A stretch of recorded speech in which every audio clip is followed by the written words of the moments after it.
Y cuando son las 9 de la mañana con 8 minutos, ya estamos preparados para empezar a dialogar con nuestro panel del día de hoy, panel presencial que nos acompañan a pesar del frío, a pesar de todo. Han llegado acá a nuestros estudios para ir comentando los temas que hemos propuesto para el día de hoy. Vamos a saludar de inmediato a la secretaria general de Convergencia Social, Lorena Meneses. ¿Cómo estás, Lorena? Muy buenos días. Buenos días, gracias por la invitación. Convergencia Social por poco tiempo, no sé. Quedan algunos días todavía. Sí, porque por ya poco está, tiempo. Sí, pronto vamos a tener que hablar de Frente Amplio cuando tengamos a distintos representantes de estos partidos. Gracias por acompañarnos, Lorena, el día de hoy. Lo mismo que a Pablo Rodríguez, cientista político, investigador del Instituto Libertad. Gracias por estar acá también, Pablo. Hola, buenos días. Muchas gracias por la invitación. Oigan, tenemos varias cosas para comentar el día de hoy que han estado obviamente marcando la pauta durante las últimas horas, y vamos a partir de inmediato con el tema judicial que estuvo marcando el día de ayer, que tiene que ver con esta absolución al excomandante en jefe del Ejército, el general Juan Miguel Fuentealba, y a su esposa Anita María Pinochet.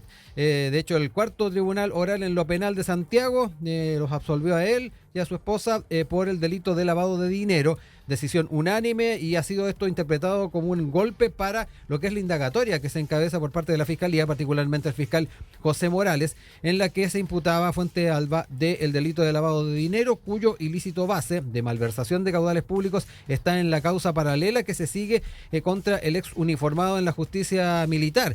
De hecho, esto sigue, ya lo decíamos, si bien la justicia común declaró absuelto al excomandante en jefe, sigue procesado en la investigación que instruye la justicia militar por el eventual delito de malversación de caudales públicos.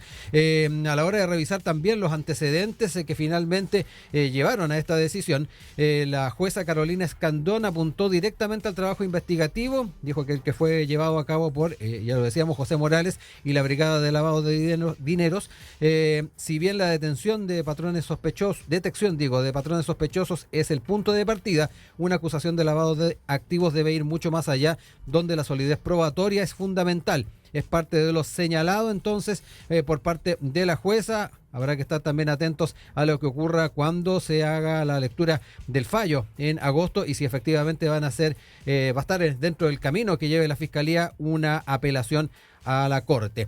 Pero me quiero quedar particularmente con la forma en que han estado siguiendo ustedes el tema, y también la forma en que ha sido recibido en general por la opinión pública lo que es esta absolución. Parto contigo, Lorena. ¿Cómo también has estado mirando este caso? Sabemos que lo que ha estado involucrado con excomandantes en jefe genera bastante reacción dentro de la opinión pública, y esto, independiente de las razones que ha dado el Poder Judicial y particularmente la jueza, de todas maneras ha generado cierta sensación. No sé cómo lo has visto tú.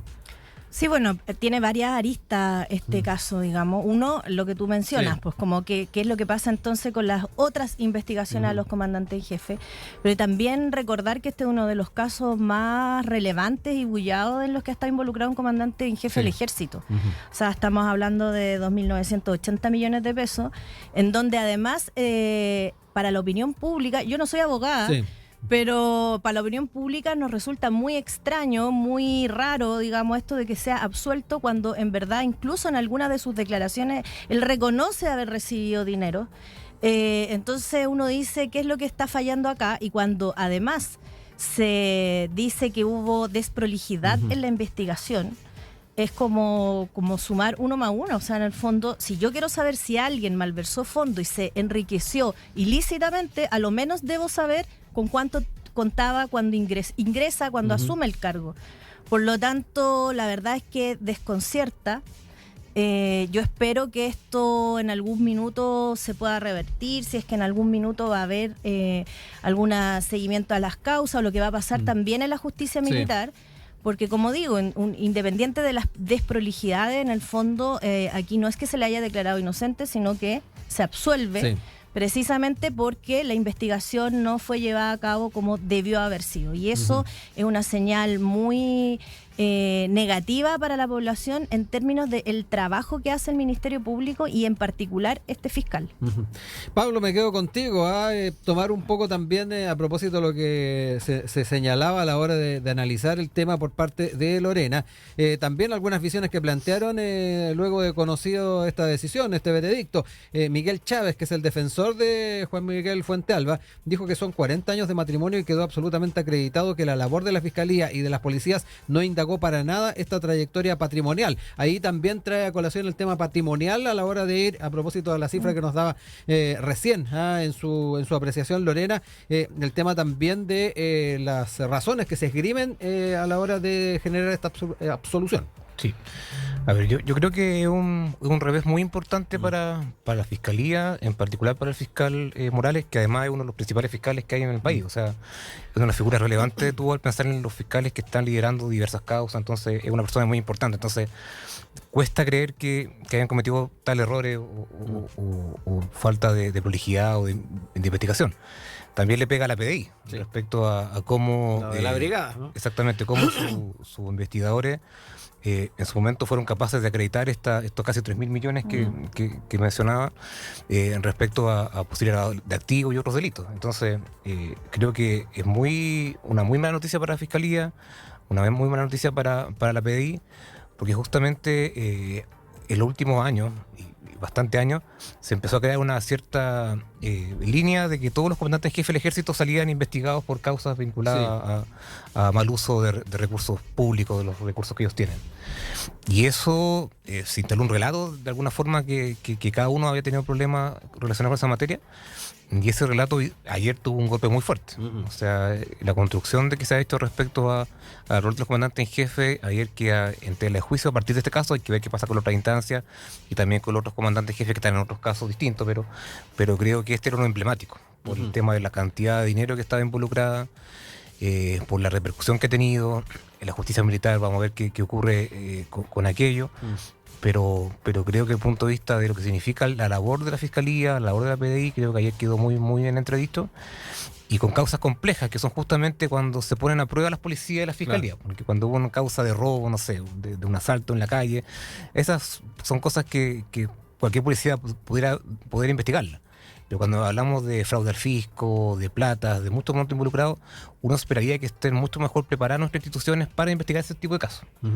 Entonces, claro, cuando te absuelven, o sea, no es que te declaren inocente, sino que el caso de alguna forma carece de las pruebas suficientes para seguir adelante, un revés muy importante. Yo tengo duda que van a apelar. Esta cosa es lo regular que ocurre en este tipo de casos. Va a apelar a la Fiscalía. Pero de alguna forma el impacto de la imagen pública a instituciones que son tan importantes y que están cuestionadas por diversos motivos hoy día, como la PDI y la Fiscalía, creo que le poco le contribuye justamente ese tipo de situaciones. Sí. Lorena, quedémonos un poco con esa idea que surge del relato que nos hace Pablo, y que tiene que ver con efectivamente el impacto que puede tener en la opinión pública esto, y particularmente la visión que se tiene del trabajo de la Fiscalía. Ahí yo creo que va a ser bien importante cómo se va a estar también proyectando esto. Ya lo decía, estamos a la expectativa de conocer el fallo en agosto para ver si es que efectivamente se apela o no a lo que es la decisión, pero de verdad que el golpe no es poco, y cuando hablamos de opinión pública muchas veces también influye bastante más allá.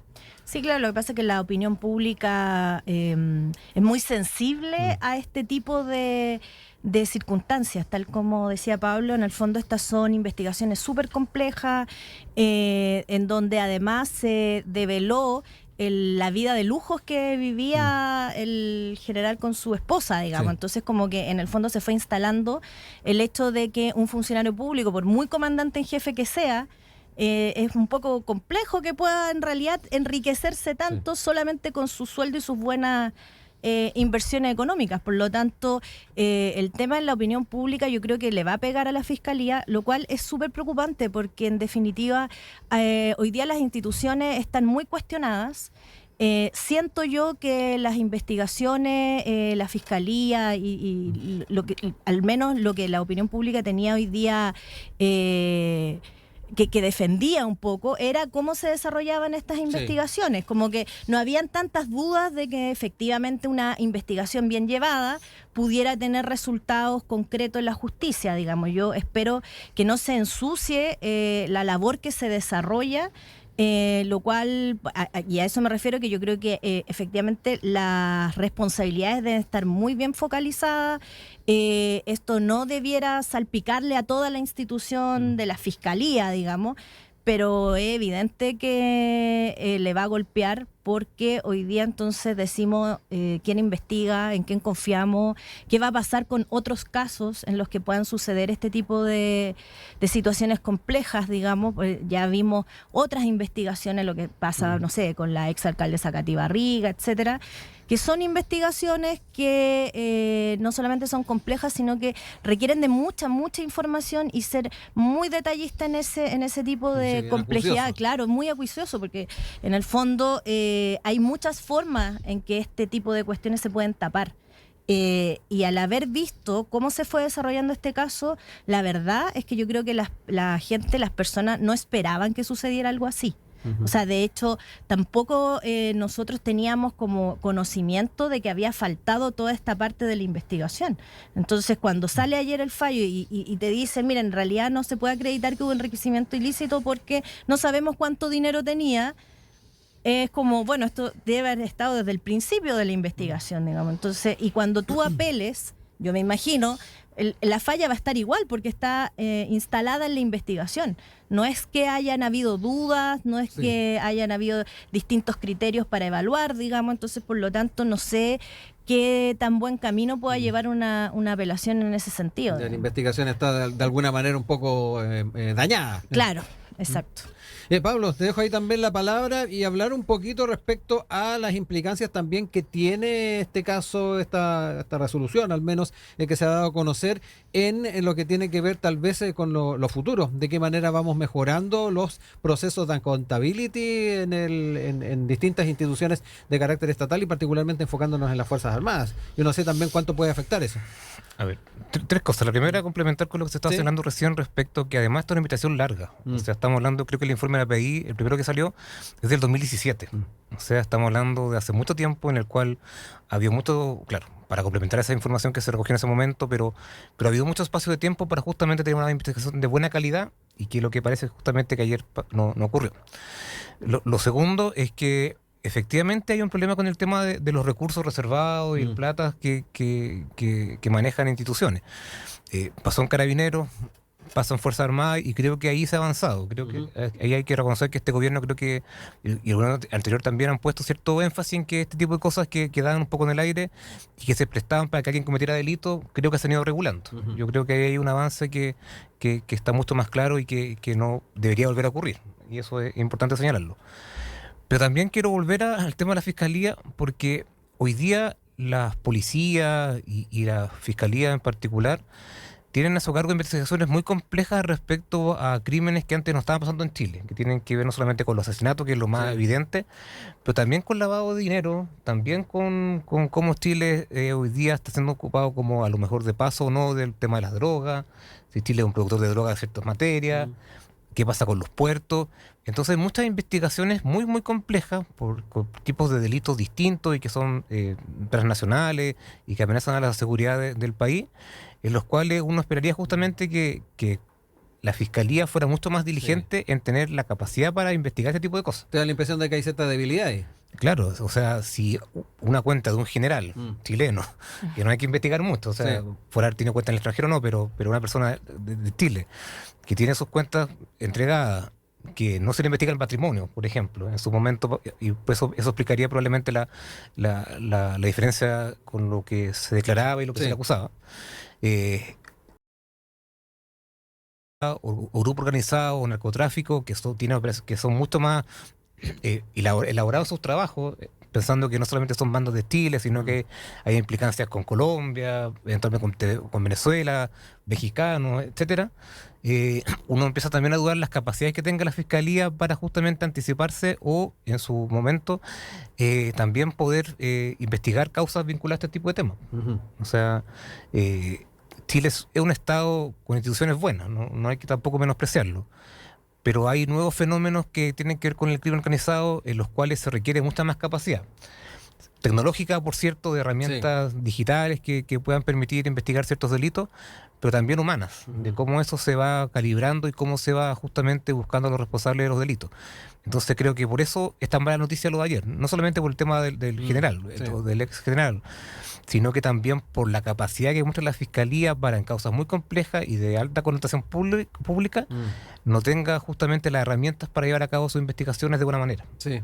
Y eso, cuando estamos amenazados por varios frentes respecto a temas muy complejos, abre muchas interrogantes respecto a cómo actúa la policía y la Fiscalía también. Lorena, ¿te queda esa inquietud también? A propósito que lo pone sobre la mesa Pablo, respecto en el ámbito del lavado de dinero y las posibilidades de poder ir mejorando esa acción de parte de no solamente la Fiscalía, sino que también de nuestras policías, se pueda tener ahí un punto ciego, no sé cómo lo ves tú. Yo creo que se ha demostrado en varios casos que el problema de inteligencia en términos de investigaciones estamos al debe.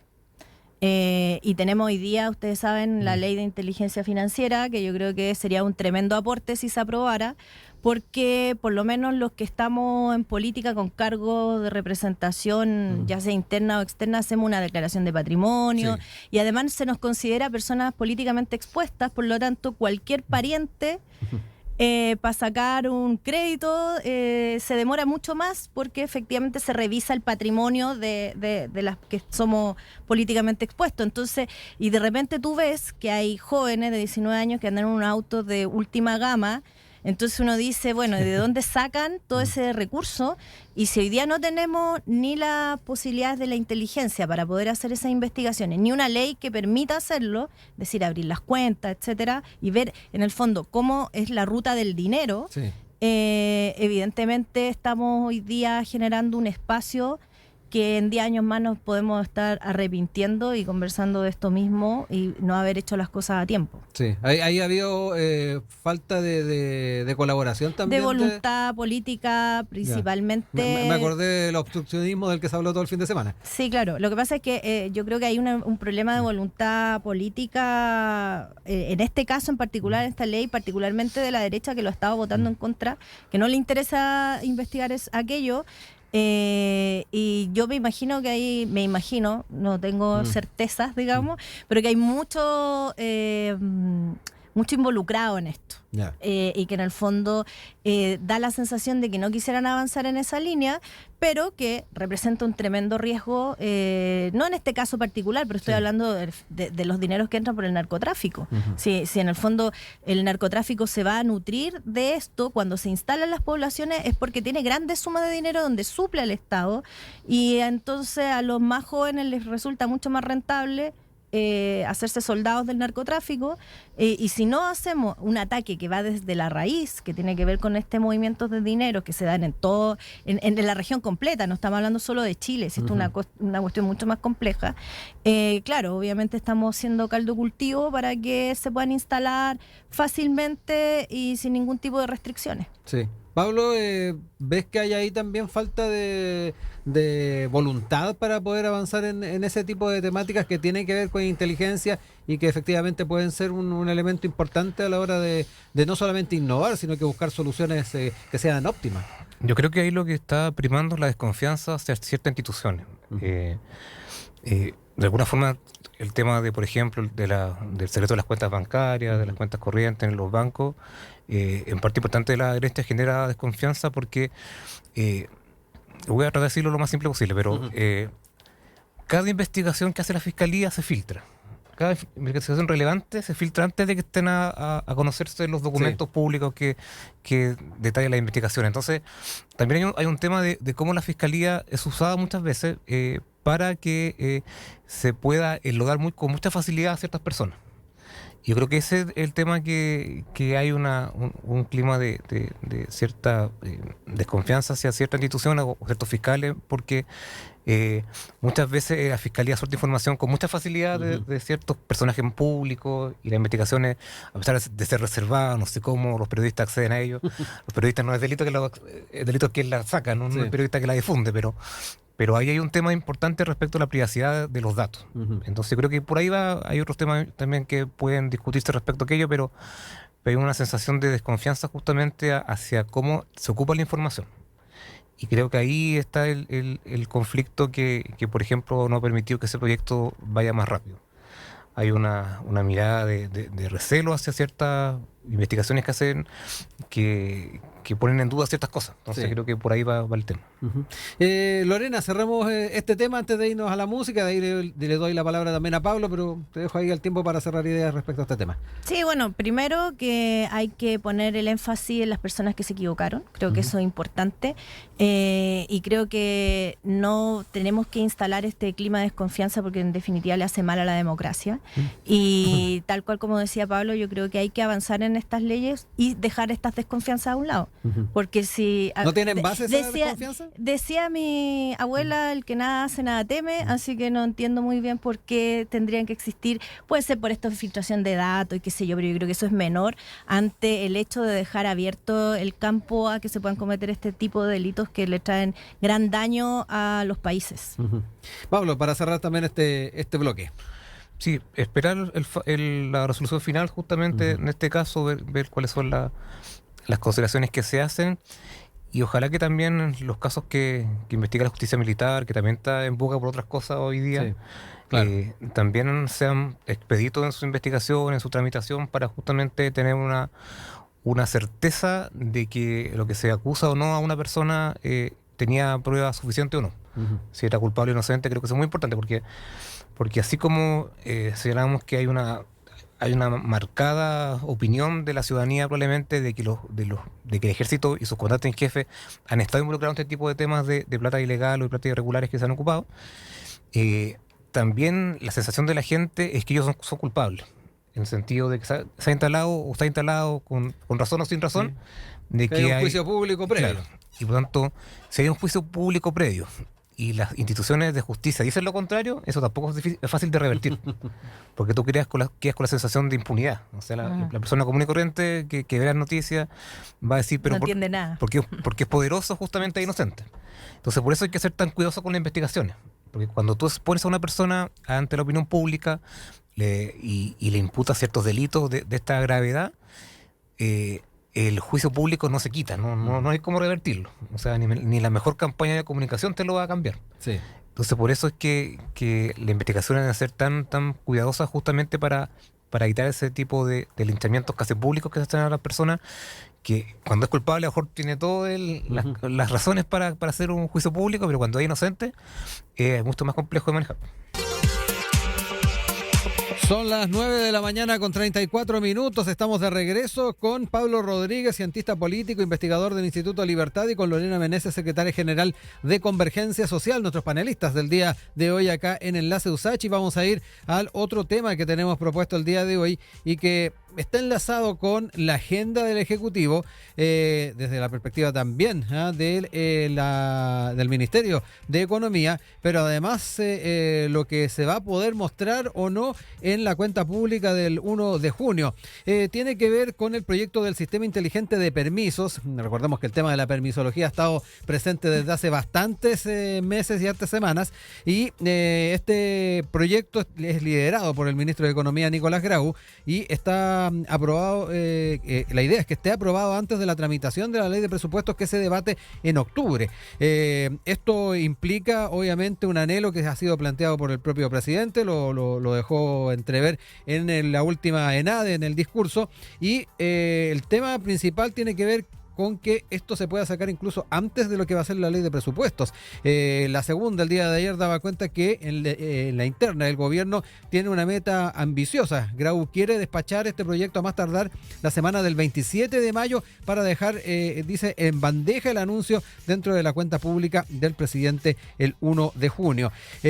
Importante ir viendo también el piso político que tiene esta iniciativa. Desde la derecha se ha estado criticando que se cree un nuevo servicio público por sus costos y tomando en cuenta de que esto ya está siendo liderado por el Ministerio de Economía. Dicen, ¿para qué un nuevo servicio si ya está avanzando? Parte de lo que se está discutiendo y que quiero también poner sobre la mesa a la hora de ir también proyectando lo que va a ser ese 1 de junio. Pablo, me quedo contigo para que hablemos un poquito de los alcances que tiene este tema, pero que además nos remite a muchas otras cuentas públicas en diferentes gobiernos donde se trata de ir poniendo en la lista distintos objetivos alcanzados. Sí, yo quiero pasar justamente por el tema más general. En las pruebas de las cuentas públicas justamente están todos los gobiernos enfocados en ver qué es lo que resaltan o no de su gestión. Y es bastante llamativo que un gobierno de este carácter, de las ideas que tiene, esté de alguna forma tratando de que este sea uno de los símbolos de la cuenta pública. Uno entiende que para el país la materia económica es muy importante, la reactivación y muchas series vinculadas a la inversión. Entonces, es lógico desde el punto de vista para el ciudadano. Pero para el gobierno y sus partidarios yo creo que es difícil entender este tipo de cosas. Porque la agenda de este gobierno ha perdido muchos elementos con los cuales a lo mejor pudo haber salido de alguna forma con este relato, este legado, Sí. que muchas veces se llama, y que me parece que a 2 años y un poco más de mandato del presidente Boric, hay poco que el gobierno pueda de alguna forma resaltar como algo relevante para la ciudadanía. Siempre se repite el tema de las 40 horas, de su implementación que va a ser gradual, está el tema del salario mínimo, pero eso ya ha pasado bastante tiempo desde que se aprobaron a la fecha. Y entre medio de los procesos constitucionales, etcétera, ha habido una capacidad no han tenido la capacidad de instalar agenda y de instalar temas programáticos que sean de largo plazo. Hay muchas reformas que se están discutiendo, que puede o no que salgan del Congreso. Lo más probable es que no salgan en los términos que quisiera el gobierno, si es que salen. Pero yo me quedo con el tema de que me parece muy curioso justamente que un tema de carácter económico, que es muy relevante para el país, Sí. sea algo que se esté discutiendo como parte de los hitos importantes del mandatario en esta cuenta pública. Como tú señalabas, esta institución tiene ciertos problemas, uno podría pensar de que se podría hacer de otra manera, etcétera. Eso es parte de la política del Congreso y cómo eso se mejora un proyecto y cómo se discuten las cosas. Pero aquí yo me quedo con el mensaje que tiene que ver con qué es lo que va a resultar el gobierno y qué es lo que espera la ciudadanía y en particular los partidarios y las personas que votaron por Gabriel Boric frente a lo que está haciendo el presidente. Y creo que hay un tema muy importante que tiene que ver con cómo él se ha intentado acomodar a la agenda por las circunstancias que se han vivido, que no han sido fáciles, pero desde el punto de vista programático, creo que muchos de sus partidarios podrían sentirse un poco defraudados del tipo de cosas que se está resaltando, pensando que este gobierno, al igual que con el gobierno de la expresidenta Bachelet, de alguna forma era muy reformista en varios ámbitos de la vida de la sociedad. Y eso está muy lejos de cumplirse. Entonces creo que es lo más interesante de analizar desde el punto de vista de que el proyecto es muy relevante también, pero la perspectiva global de entender qué es lo que el gobierno le está haciendo a la gente, pero en específico qué le está diciendo a sus partidarios. Lorena, es este proyecto de creación del Servicio de Evaluación y Regulación Sectorial que trae dentro el cargo de Sistema de Información Unificado de Permisos Sectoriales, una iniciativa que sale de los enfoques generales que ha tenido el gobierno desde su comienzo. Ahí Pablo traía a colación de que se ha estado acomodando a la agenda, más que nada del Ejecutivo. Hace algunos días atrás también, a propósito de este 1 de junio que se acerca, se planteaba por algunos partidos que se echaba de menos un poco la agenda social. Se había establecido también en algunos sectores del Frente Amplio el tema del CAE, por ejemplo. ¿Cómo también analizamos el tema que plantea Pablo respecto a las características que ha ido asumiendo la agenda del presidente a propósito de este proyecto? Yo creo que hay varias cosas, digamos. Efectivamente hay algunas cuestiones que no están hoy día tan relevadas quizás en la opinión pública, lo cual no significa que no se estén trabajando, que yo creo que eso es súper, súper importante. Nosotros seguimos todavía insistiendo en la reforma de pensiones, o sea, no es que no tengamos agenda en lo social ni en las transformaciones, pero también sabemos que el pacto fiscal, que era algo muy relevante para poder ir avanzando en las transformaciones sociales, ahí está parado, digamos, o sea, no se ha logrado avanzar. Pero en particular en este proyecto yo creo que una de las cuestiones que era bien sentido para los que nos dedicamos y lo digo ya como desde en primera persona, digamos, para los que nos dedicamos a tramitar proyectos y tramitar obras, de hecho también toma eso en consideración, tener un sistema más moderno, unificado, donde hay una ventanilla única, donde se puedan reducir los pasos, si bien puede parecerle a la ciudadanía que es poco relevante o como tratar de quitarle un poco el mérito a esto, yo creo que es bien importante. Lo que pasa es que siempre son estos aspectos que son ultra técnicos, de hecho cuando tú lo leías es como bien enredado, digamos, pero en lo concreto es avanzar en modernizar el Estado, que es algo que siempre se está criticando y que efectivamente se ha criticado también como que el Frente Amplio, como que nuestro sector no tiene tiene esas aspiraciones y sin embargo nosotros también creemos en modernizar el Estado, en hacer mejor gestión. Es medio prejuicioso. Es un poco prejuicioso porque nosotros sí creemos en que hay que fortalecer el Estado y una forma de fortalecer también tiene que ver con este tipo de proyectos, porque son proyectos que van a incentivar como fast track económico que decía el ministro, tiene que ver con que entendemos que para fortalecer el Estado también tenemos que verle las debilidades y atacar también esas debilidades para poder generar este tipo de modernizaciones, lo cual yo creo que también mañosamente la derecha está diciendo que es más burocracia cuando en realidad es hacer menos trámite, tener una ventanilla única es mucho mejor que lo que es hoy día, que uno anda con los proyectos de un lado para otro, digamos, en distintos organismos. Estamos hablando de que se reduce de 37 servicios a 16.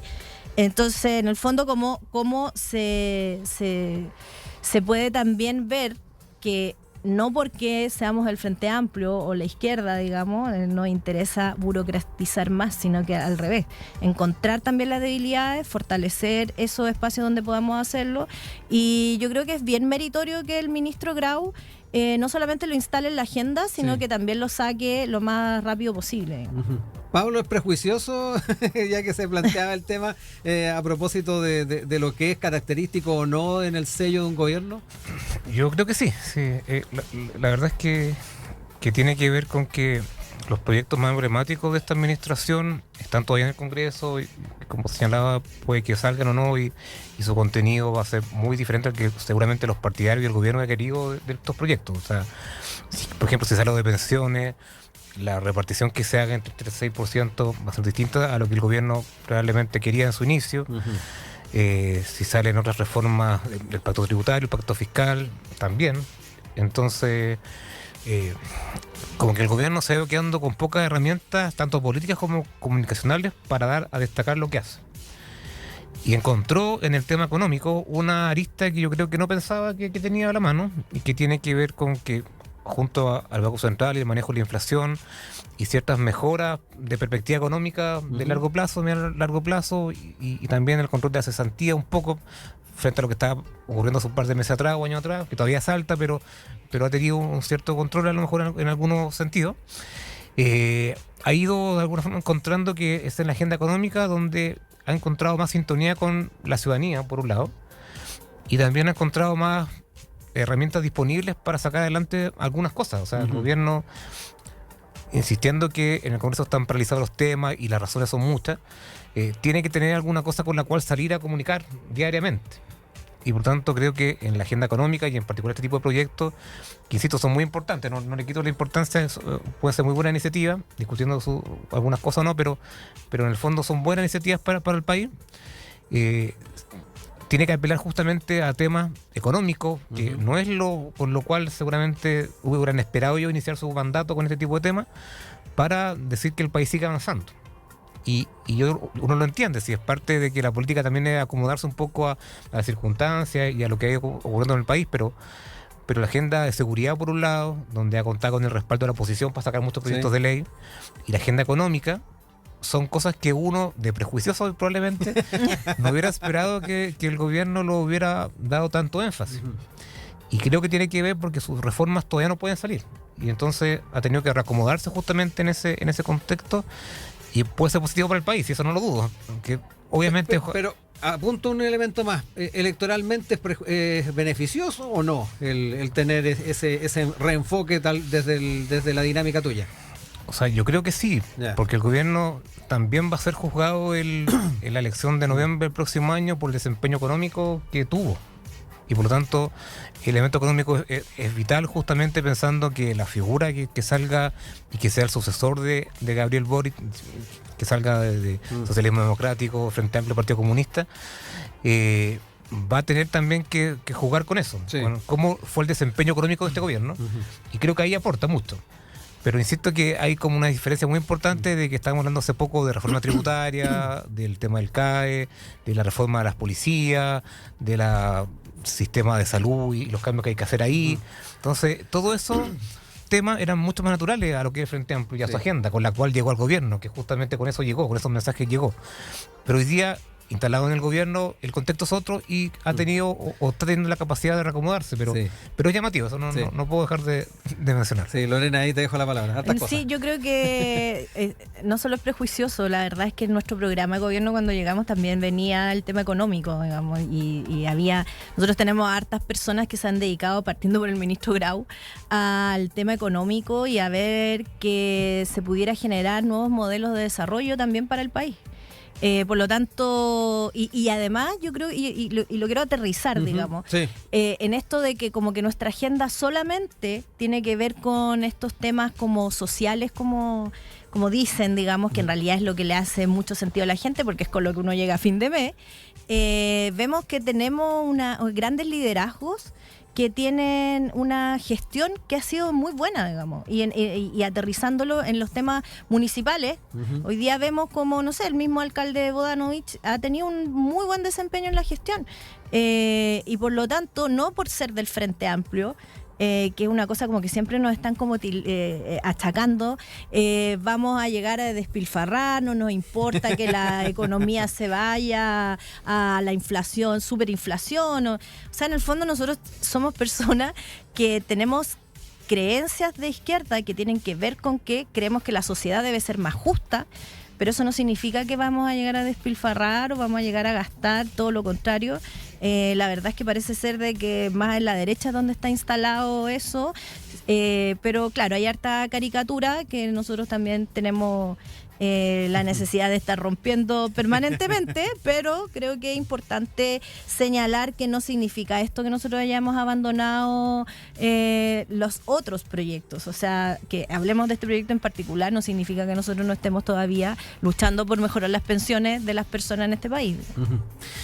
Aprovechando el tiempo que nos queda, Pablo, me quiero ir un poquito más en una perspectiva un poco más general y proyectar un poquito lo que se viene para ese 1 de junio. Nosotros ahí establecíamos un tema en particular que se dejaba entrever en la segunda el día de ayer, que tiene que ver con este sistema inteligente de permisos, pero también me interesa saber cómo ves esta tercera cuenta pública, tomando en cuenta y trayendo a colación algo que el propio presidente planteaba. Puede ser la última oportunidad para efectivamente ir mostrando propuestas y también resultados, porque después ya la otra es ya la última cuenta pública y sabemos que el contexto es distinto. Sí, creo que esta cuenta pública va a resaltar mucho el tema de cómo se está trabajando con el Congreso. De hecho, hace un par de días se juntó nuevamente el presidente con autoridades del Poder Legislativo, justamente pensando en ciertos fast track que permitan que salgan proyectos con rapidez. Entonces creo que la agenda y el discurso del mandatario va a estar muy centrado justamente en resaltar lo de seguridad, que ahí ha habido una agenda y de reformas muy relevante. Hoy día el presidente del Senado está intentando poner más proyectos sobre la mesa para también tener una tramitación similar de aspectos de seguridad que eso puede ser muy relevante para la ciudadanía, pero me quedo con la sensación de que puede ser como un espacio de llamado como a colaboración entre los poderes, entre el poder ejecutivo y el legislativo. Creo que eso se está de alguna forma cimentando con este tipo de iniciativa. En seguridad fue el ejemplo más evidente, pero también en tema económico y justamente de otras materias en las cuales se puede avanzar con más o menos rapidez. Creo que ahí puede estar justamente la instalación de una idea respecto al gobierno, de que el gobierno señala que se sigue avanzando en el país, que se sigue haciendo la reforma, que hay cosas que están obviamente todavía pendientes en el Congreso. De seguro se va a insistir en el tema de pensiones, lo ha planteado el presidente en distintas tribunas. Pero creo que el punto positivo que resaltar justamente es cómo se han podido poner de acuerdo ciertos actores políticos para sacar algunos temas adelante.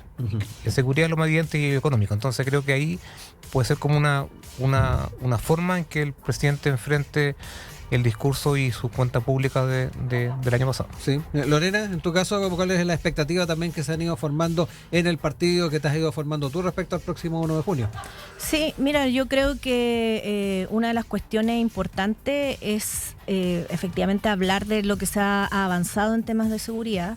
Hoy día no es secreto para nadie que es parte de la agenda prioritaria de la ciudadanía, por lo tanto yo creo que en la cuenta tiene que quedar claro todo lo que se ha avanzado en esos términos de cómo se encontró el tema de seguridad cuando se asume el gobierno y cómo está hoy día, digamos.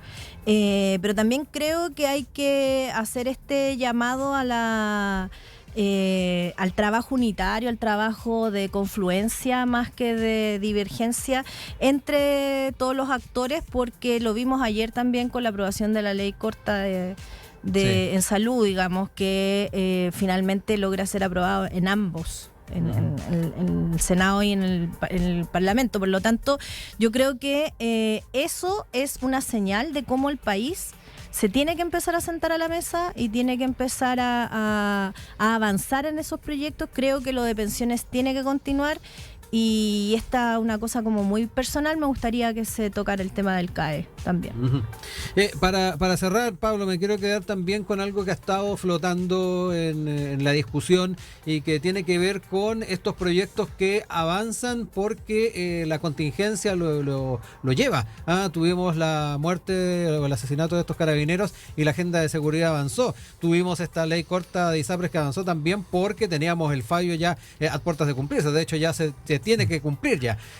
¿Cómo ves también esa dinámica? Temas que tal vez no le aprietan tanto el zapato y que están siendo ralentizados, pero que cuando urgen se sacan adelante, de alguna manera. Es que yo siento con eso, que justamente esa voluntad de ponerse de acuerdo, creo que puede ser un elemento que el presidente va a destacar.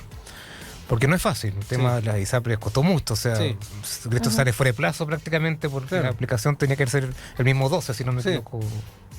Entonces hay un tema ahí con que probablemente en esta búsqueda de acuerdos, que son en esta materia, hay el gobierno tiene también cosas que mostrarle a la ciudadanía.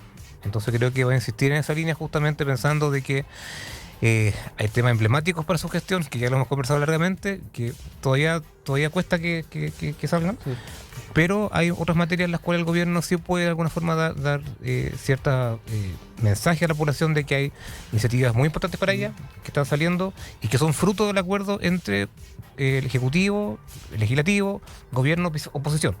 Y creo que eso, para el presidente Boric, que tiene una aprobación que está ahí, que no se mueve prácticamente, en torno al 95-30%, también es muy importante desde el punto de vista político, de dar cierta mensaje de que oficialismo, oposición son capaces de ponerse de acuerdo en ciertas materias.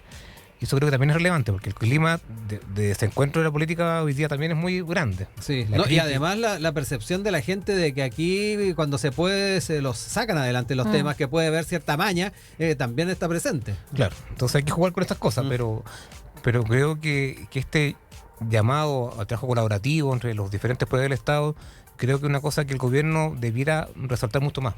Creo que hay una línea de que uno podría seguir justamente pensando en que el gobierno comunique cosas de las que está haciendo y también, ante la imposibilidad de sacar otra, pueda justamente manejarse en otros temas también. Sí, Lorena, en tu caso, ¿cómo ves también este tema de las diferencias que de una u otra forma uno observa en temas que aprietan más, que son más necesarios sacarlos adelante, en contrapartida de otros que están bien postergados?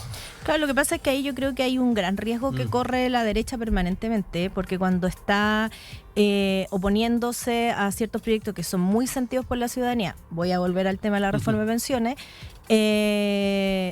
empieza entonces la opinión pública a decir, bueno, si se pueden poner de acuerdo en estos temas como de ISAPRE, entonces ¿por qué no se pueden poner de acuerdo en el tema de pensiones? Entonces ahí yo creo que la derecha va en la delgada línea entre ser obstruccionista y efectivamente empezar a colaborar para lo que la ciudadanía necesita. Si en el fondo eso es cómo salimos del diálogo entre voy a oponerme porque lo dice el presidente, que no es de mi línea política, o en realidad esto le beneficia a las personas y le hace sentido a la gente. Y claro, cuando nosotros tenemos 3 asesinatos de carabineros y se hace una gestión muy rápida de algunos proyectos de seguridad, es porque hay una noticia que es muy impactante, digamos. O sea, no habíamos tenido un caso así, de hecho, creo. Por lo tanto, no sé qué es lo que se estaría esperando en el tema de pensiones que suceda para que realmente se tome el peso de que es un problema urgente. Y claro, quizás no tan visible, no tiene esta noticia. ¿Se ha naturalizado un poco el problema? Es que yo creo que va por ahí, va un poco por ahí. Es como, bueno, yo recibo mis abuelos, mi madre, mi padre van a recibir una baja pensión, entonces la van a tener que ayudar. Como claro, es como parte de cómo la sociedad chilena se ha acostumbrado a vivir, que tiene que ver también con el sobreendeudamiento, como en el fondo trabajo para pagar la tarjeta de crédito, y que tiene que ver con el modelo neoliberal. Entonces ahí es cuando volvemos a caer en el fondo, digamos, y decir, el modelo, y lo vimos ahora con las ISAPRES, falló con las ISAPRES. Es una muestra demasiado clara de que el modelo económico no está funcionando.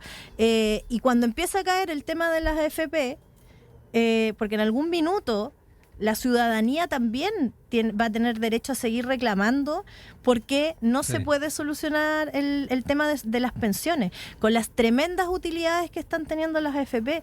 Entonces, volver a sacar de la agenda, la derecha tratando de sacar de la agenda el tema de pensiones como algo, resolvámoslo en el próximo gobierno, creo que es no solo un riesgo para ellos como sector, sino que además están poniendo en riesgo nuevamente a los ciudadanas que tienen que pensionarse prontamente, entre ellos varios de los que estamos en esta mesa. Pablo, ¿algo que agregar? No, yo creo que la oposición hace oposición justamente poniendo los temas en cuestión y criticando lo que tenga que criticar. Pero también hay por parte de cierta parte del oficialismo, hay una intención justamente de calificar de obstruccionismo cualquier cosa que signifique que un proyecto no salga. Y muchas veces los proyectos no tienen que salir porque no son buenos proyectos. Y la discusión legislativa a lo mejor tiene que extenderse un poco más, pero lo importante creo que, más allá del adjetivo que se le califique a la oposición o no, es que salgan buenas iniciativas, que salgan técnicamente bien, que no tengan problemas justamente en su implementación, y que creo que debiera quedarse. O sea, que es muy relevante justamente que haya una agenda legislativa importante, sí, pero que los proyectos que salen del Congreso uno tenga la garantía de que son buenas iniciativas y que están bien hechas. Sí. Lorena, para cerrar, ahora sí. Sí, solo que el 1 de junio también yo creo que se van a hablar no solamente de la agenda legislativa, sino que también los grandes avances que se han hecho en términos de gestión, en recuperación de espacios públicos, los planes que se han implementado, y un montón de otras. Está el copago cero, que en realidad nunca se menciona, pero yo creo que a las personas realmente les llegó directamente, y no solamente el tema de las 40 horas, etcétera, sino que también tiene que ver cómo el Ejecutivo ha sido capaz de avanzar en ciertas materias sin necesidad de ir al Congreso. Y yo creo que eso también es muy, muy, muy relevante. Sobre todo en la recuperación de espacios públicos. En los barrios, eso ha tenido un tremendo sentimiento de adhesión también hacia lo que se está haciendo. No me queda más que agradecerle a Pablo Rodríguez, Lorena Meneses, que nos acompañaron esta mañana acá en Enlace USACH. Un abrazo, nos reencontramos pronto. Que estén muy bien. Muchas gracias.